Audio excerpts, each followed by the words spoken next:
Hey there, guys and gals, denizens of the internet. I've got a new video, but before I show you guys that, I want to kind of give a little backstory. So I kind of had an idea recently. Like, sometimes I have ideas for videos, and they're kind of half-formed ideas, and like, for instance, I had an idea for kind of a playthrough that's not a let's play, but more like an impressions video that's linear like a let's play, but also kind of like I said, half-formed ideas. I decided to do Amnesia, A Machine for Pigs, because I feel like that game kind of wasn't really well received. But what else? I wrote notes so I don't forget stuff. Yeah, basically this is just in order to improve audience participation and feedback, get a little bit more back from you guys. Coffee. Yes, 9:32 p.m. The perfect time for a cup of coffee. So I picked Machine for Pigs because Soma is coming out soon, and I want to do a video for Soma. So this is kind of like practice, I guess. So watch the video, enjoy the video, but kind of like tell me tell me what I can do, because I'm still pretty new at editing. I got some new editing software and I want to try some new things out, you know. I'm not using Movie Maker anymore because that's what I've been using this whole time. I'm gonna make a Soma video. This is on Machine for Pigs. It's my linear progression through the game while I give you my impressions. So if so let me know what you think about this format for this video, but also let me know what you think for this series that I'm gonna call Practice Mode. So whenever I come out with something that is basically kind of a half-formed idea, that will be Practice Mode. So yes, this has already gone on way too long. Machine for Pigs, take it away. Amnesia, A Machine for Pigs was the much-anticipated sequel to The Dark Descent. I got the game day one and played through it all in one day. The whole game only took about 5 hours to complete, and it didn't have any moments that made me too scared to keep playing like The Dark Descent did. Not to mention they removed a few things, like the inventory and sanity systems. A Machine for Pigs was not developed by Frictional Games, but by the Chinese Room, better yet known as the developers of Dear Esther, which is less of a game and more of an experience. And I guess A Machine for Pigs is a bit like that, whereas The Dark Descent was more about scaring you. And while the Chinese Room didn't necessarily deliver what the fans wanted, A Machine for Pigs did have a few interesting story elements and metaphors, mostly culminating into the notion that humans are simply transcendental animals. So where are you? You're standing in front of a machine. A voice in the dark is calling you daddy and pleading with you. No, it's not hardcore domination, it's horror! The machine starts going batshit fuck nuts, and then you awaken in your cage bed. Also not kinky. Then you start stumbling around. There's some scrawlings that seem like nonsense involving a man in jaguar skins and, lubrication? It's not just me, right? This game is pretty hot. Like the last game, you have amnesia, and your memories are given back to you in the form of hallucinations, disembodied voices, and loading screen text. Almost right away, you get an old-timey phone call where the person on the other line says, "Precious eagle cactus fruit, help us." What am I supposed to garner from that?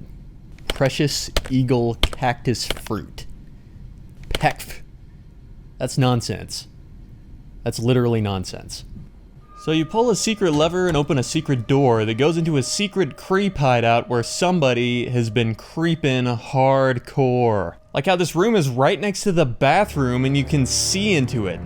Did Manus build this place with his own two hands, or did he call up creepy bathroom contracting and get the B package? He's like, I want a room adjacent to the bathroom where I can spy on my family and guests. And the guy's like, you got it, that'll be a shilling, or whatever stuff used to cost back then. You get another mysterious phone call, and the caller claims that your children are trapped somewhere far below, and you have to go get them. Then you clearly hear the caller hang up. But Mantis doesn't seem to quite hear it because he keeps trying to talk to the guy. Where should I go? Hello? Hello? Where do I go indeed?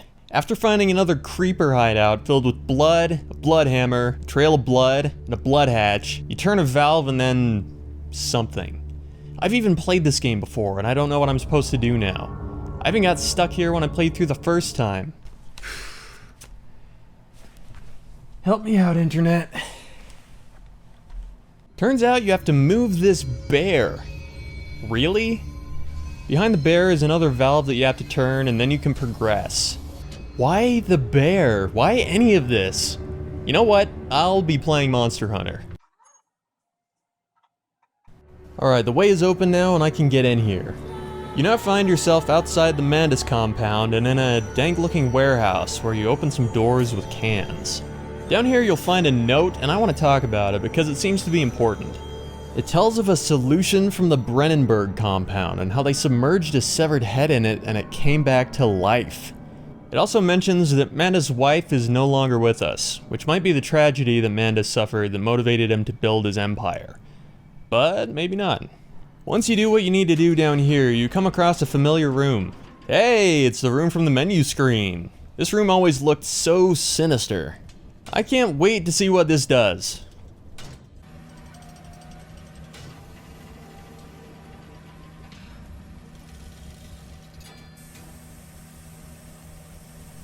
Nothing, I guess.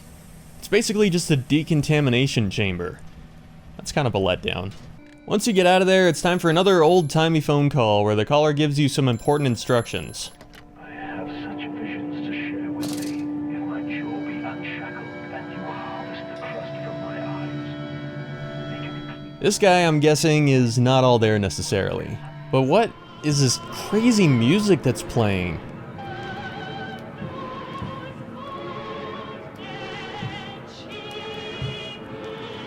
Like you dust off a old record from a huge collection and you just like, oh, this record, this takes me back. Wow, wow, wow. There's a garage, then a church, and before you know it, you're back underground. This part is pretty fucked up.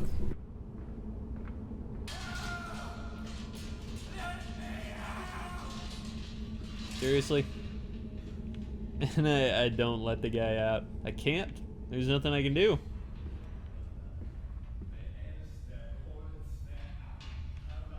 Alright.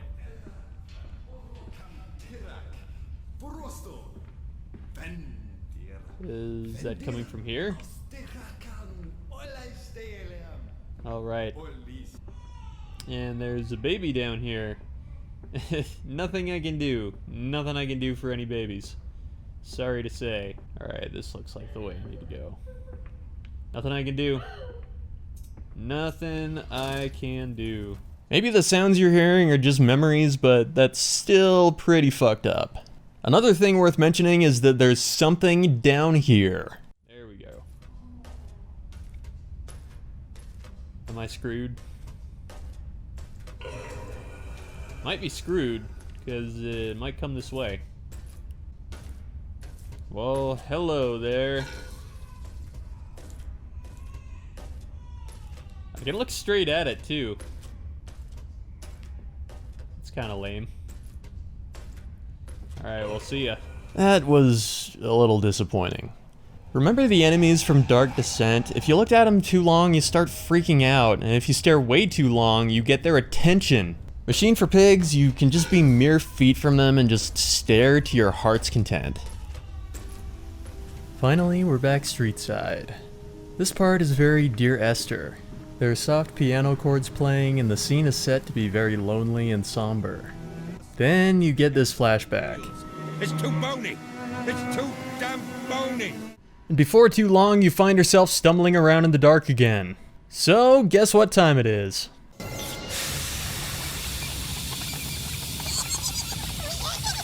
It's piggy time. Oh, there he is. I can barely see. Correction, can't see balls right now. I can see balls all. Oh, did he see me? No. Alright, let's go after him. Wonder how long I can do this for.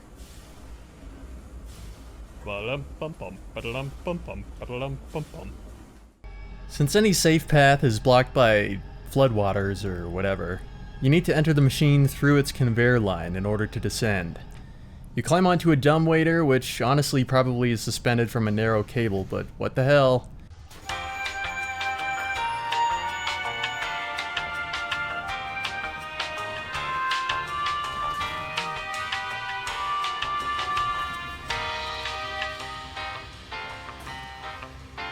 Then you have a 2-hour layover in Dallas and finally arrive at some lab.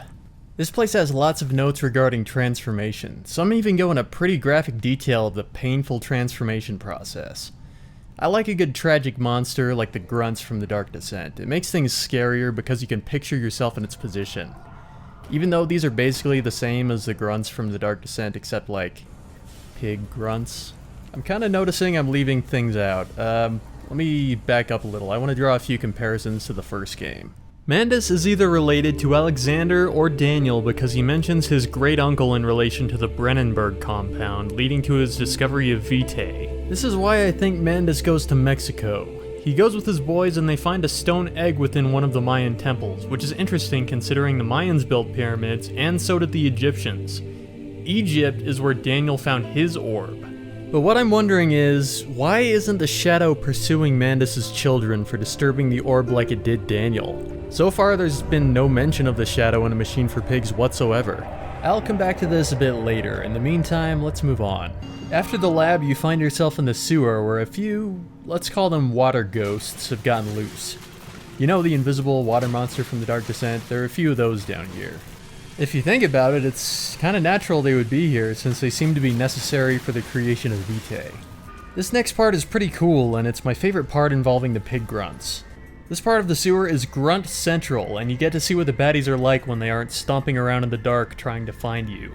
Instead you get to see them for the victims that they are. After you make your way through the pig pen, you emerge into the pumping station.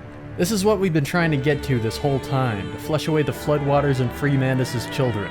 Once the waters have cleared, you can descend into the very heart of the machine.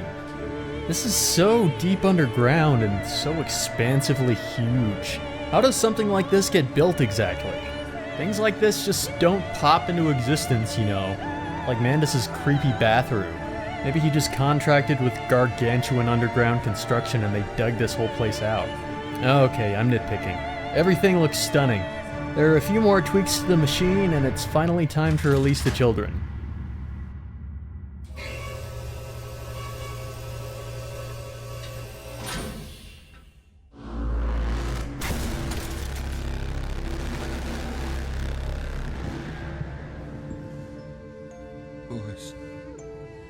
Boys, I'm sorry. I'm so sorry.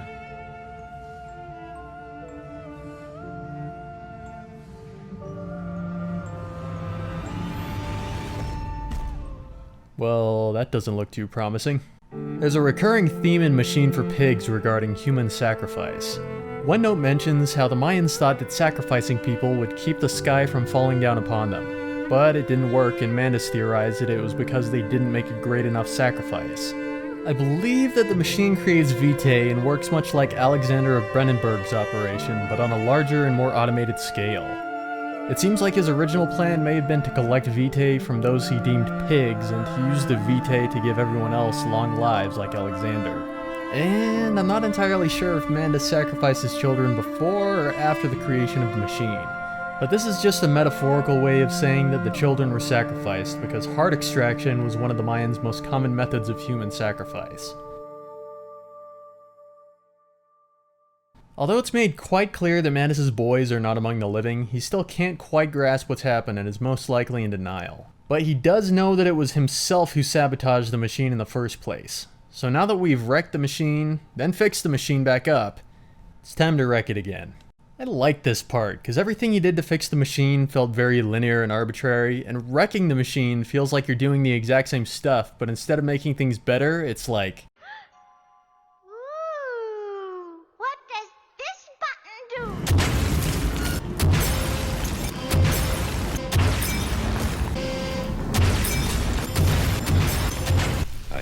machine. I know what you fear. I will rain excrement into your very soul. I'll rip your head off and shit down your neck. Then you get to go up to the surface for a bit where all hell is broken loose. Hey, it's that music again. This one brings me back. There's not really anything to do up here, and it doesn't seem like there's any reason for Mandus to actually be up here except to witness the chaos and discord. After that, you get to go back down into the machine for more. First you wreck some shit, then you descend further. And this is where stuff starts getting strange. Everything after this seems like a dream or like a metaphor for internal struggle or something, because you teleport around a lot, you stop finding notes that explain things to you, and everything you see is just crazy, like this wall of stained glass windows, and over here there's a random living room with a pig inside. There's this room, which scares the bejesus out of me. There's Zappy the ghost pig, which I really wanted to see explained, but I didn't find any notes on it, so whatever. Then there's a room where you make a teleporter out of a suspended heart and some crystals. Then you get this long corridor with images of Mandus's children looming over you. Another thing you see is a room with a man inside of some sort of life support tube with hearts suspended above him. This might be the engineer that Mandus collaborated with who's been calling you on every phone around London. Or maybe it's metaphorical and this is actually Mandus somehow. The very last scene in the game has you walking up the steps of an Aztec temple listening to the machine's last plea. Mandus sacrifices himself at the top of the temple and the game ends with an epilogue delivered by the late Oswald Mandus as dust settles on his open eyes. So who is the one in this life support thing? Was it Mandus in some form? Is that why he stops the machine by sacrificing himself at the temple? This is definitely an Amnesia game because I am confused as all hell.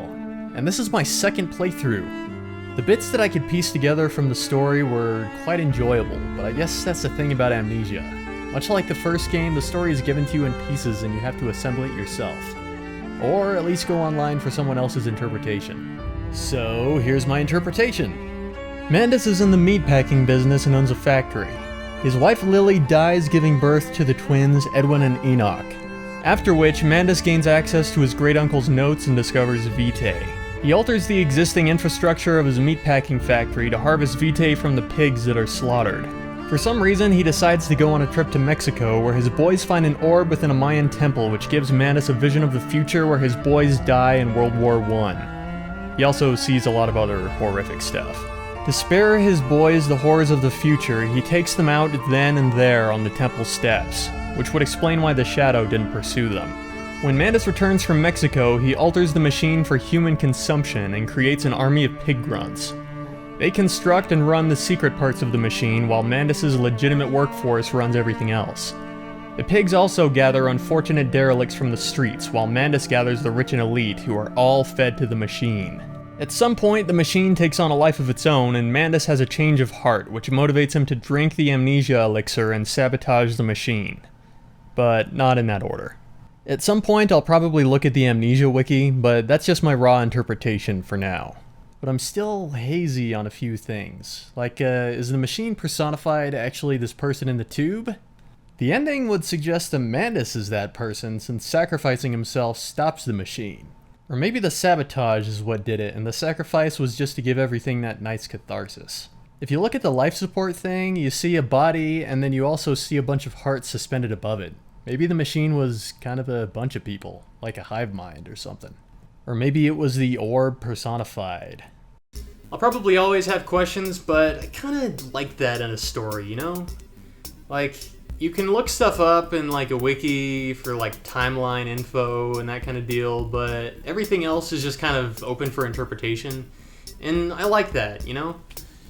Oh, I guess this is the end of the video, so I need to come up with like an overall rating or like a grade or a score. I will say though, I do think it is fair to compare Machine for Pigs to The Dark Descent. They're, you know, in the same series, they both have Amnesia in the title. It's a sequel, you know? We'll say The Dark Descent gets an 8 for scares. Well, why not 10? Well, for it to be a 10, it would have to be something that extraordinary, like just, you know, made me cry or just puke or just like wake up the neighbors screaming. That's a 10. That's a 10 right there. I'm still waiting for a 10. The story, I would say, also gets an 8. Maybe like a 7.5, because it was great. It was great. I'd use the word great to describe it. But there was some stuff that didn't really draw me in, like the backstory before Daniel came to Castle Brennenburg. It didn't really draw me in that much. Everything else, though, it was like it got me really, really interested. I got really interested in like who is Alexander, and what is Vitae, and like what do the orbs do? What's the water monster thing? What is that? What the hell is that? I guess what I'm trying to say is it left a lasting impression. Machine for Pigs, I would say, gets like a 3 for scares. I would use the word spooky to describe it. I just didn't really have that panic mode where you like just involuntarily press the escape button because you're just so scared. Didn't have that in Machine for Pigs. Had that in Dark Descent. Had that like, oh man. Even like Justine, the expansion, had that for Justine too. That was scary. That was some scary shit, man. Machine for Pigs, I'd rate the story like a little higher than Dark Descent, maybe an 8.5. I say higher because I feel like Machine for Pigs, it had a lot of great stuff about sacrifice and the worth of a human life and just all this stuff. It just really drove home, where the Dark Descent, it had that stuff, but it didn't necessarily focus on it as much, and it didn't really provoke the emotional response. Maybe the music had something to do with it too, because Machine for Pigs had some really good music. Maybe I should rate, like, what was the emotional response that I got from either game? Because the Dark Descent was a fear response, and Machine for Pigs was kind of more of an emotional response. I think Chinese Room, they know how to get an emotional response out of people. Like, Dear Esther was like that too. It was like, had a lot of really kind of depressing themes that really got you thinking. So overall, I would rate Machine for Pigs as a positive experience. It's not as scary as The Dark Descent by a long shot, but it was still, like, you had that great story that Amnesia, they established this great story, and then you have this other great story on top of it. It's just, it's good. This one's good. This one's good. Together, they're great. Alright, so that's practice mode. I guess I'll go ahead and make this the end card. Here's something to click on up here. So go ahead and leave me your feedback. Like, tell me what you thought. Because I've only been doing this for a couple of months. There are still things that I notice when I'm scrutinizing my videos later. So you can use, like rate it if you want, but what I really care about is the comments in this video, because ratings, I mean, you look at them and you say, like, oh, well, this many people liked it, this many people disliked it, but why did these people dislike it? Why did these people like it, It's, like, I wanna have a medium that I can post videos and then get feedback, and or even just like post something weird and out there one time and just like get feedback on it. That sounds great. That sounds great to me. So leave your feedback, leave comments, please comment. I would love it if you guys commented. Even if it's like, hey, you're a skinny bitch and your hair is ugly. Honestly, that stuff makes me laugh. So just comment. So thank you for watching. Thank you for commenting and doing other stuff. I appreciate it so much because I like doing this. I like doing it a lot. And the fact that people actually care enough to subscribe and like and comment and just watch, I'm glad people like it because I like doing it. So thank you. I am out of stuff to say, so have a lovely day.